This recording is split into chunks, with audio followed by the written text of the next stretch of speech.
Beijing, the political seat of China for over 700 years.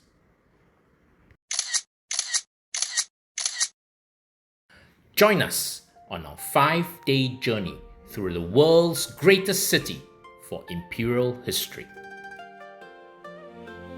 First thing we did was to head to Wangfujing to relive memories from our previous trip. Early the next morning, we headed to Xi'an, and then several days later, traveled back to Beijing by train. After checking into a different hotel, we went to the Temple of Heaven, which is a huge complex with 3 main structures. The Hall of Prayer for Good Harvest is where the emperor prayed and is often mistaken as the Temple of Heaven itself. Another smaller circular building is the Imperial Vault of Heaven, which is surrounded by the echo wall, designed so that sound travels clearly along its curved surface. Lastly is the circular mound altar, where offerings and rituals were performed.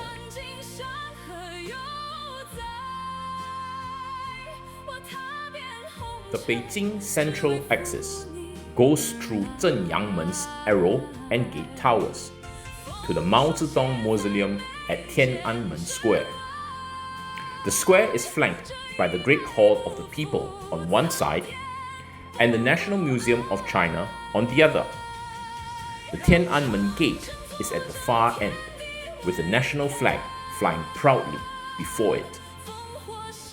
Following this axis further north is the Meridian Gate of the Forbidden City, whose main buildings all line up along this axis. The Forbidden City was a seat of power for over 500 years. The Hall of Supreme Harmony is the throne room of that empire and is still adorned with many artifacts. Beyond the public halls are the emperor's and empress's private domains, and just off the central axis are the 6 western palaces, the world of the emperor's harem. At the northern end, the Imperial Garden awaits, before today's visitors finally exit through the northernmost gate of divine prowess. Then, it is time for a rickshaw ride around the Shichahai Hutong area. Hutongs in Beijing are narrow alleyways with courtyard homes on both sides, and the word has become synonymous with these old neighborhoods. Today, many of these neighborhoods are a mix of new and traditional homes.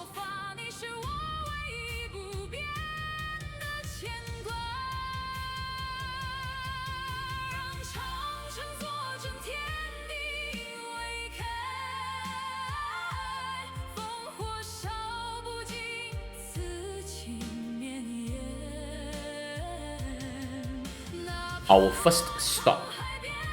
The cable car takes us up to Tower 14. Once up, the wall reveals its full, majestic grandeur.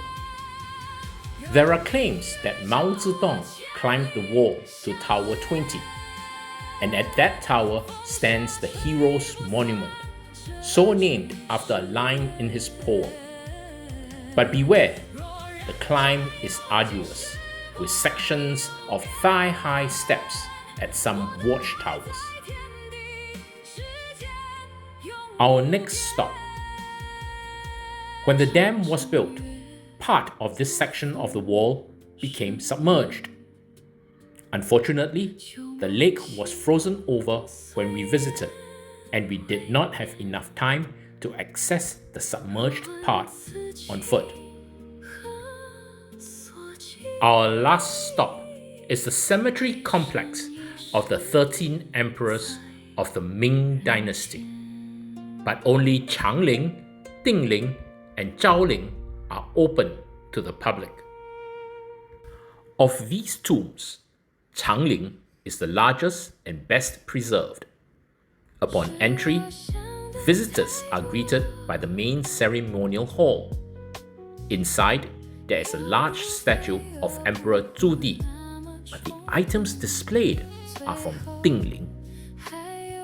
This is because only Dingling has been excavated.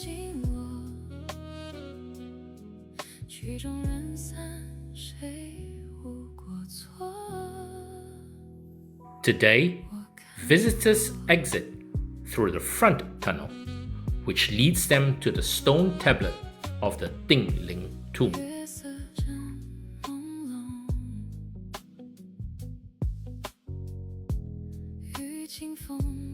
Built by Emperor Qianlong in 1750, it is a vast palace complex, known for its many beautiful bridges and lakeside pavilions. The excavated soil from the man-made Kunming Lake was used to make Longevity Hill, on which sits the Tower of Buddhist Incense. It also boasts of the world's longest painted corridor, measuring 728 meters. Other notable features are the Marble Boat and Suzhou Street, which was created specifically for the Imperial family to experience the feel of an ordinary commercial street without leaving the palace grounds. We then took the metro to Xidan and spent a few hours there. We also had lunch at Siji Mingfu, which in my opinion was the best meal of the trip. Since 2020, the Tianmen area has become an entertainment hotspot. The Beijing Fun Complex at Tianmen has a Starbucks Reserve that has a dedicated floor to serving coffee-themed alcoholic drinks. There's also a Page One bookstore that is regarded as one of the most beautiful in China. As night fell, the Tianmen pedestrian street became a lively hive of activity.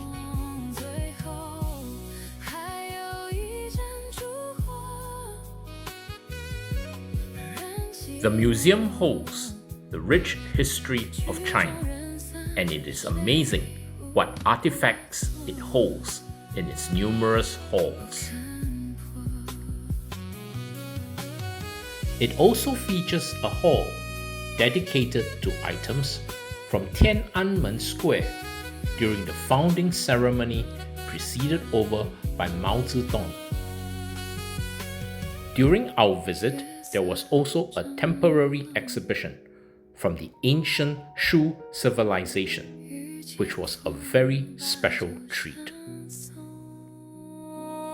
In the afternoon, we visited this outdoor mall. Being there didn't feel like we were in a city with such a deep history. The grand finale, an exquisite evening at Gongyan, a premium dining and cultural experience. Every course comes with an accompanying performance, both of which are of the highest quality. It was a majestic way to round off the trip. Well, how's Beijing?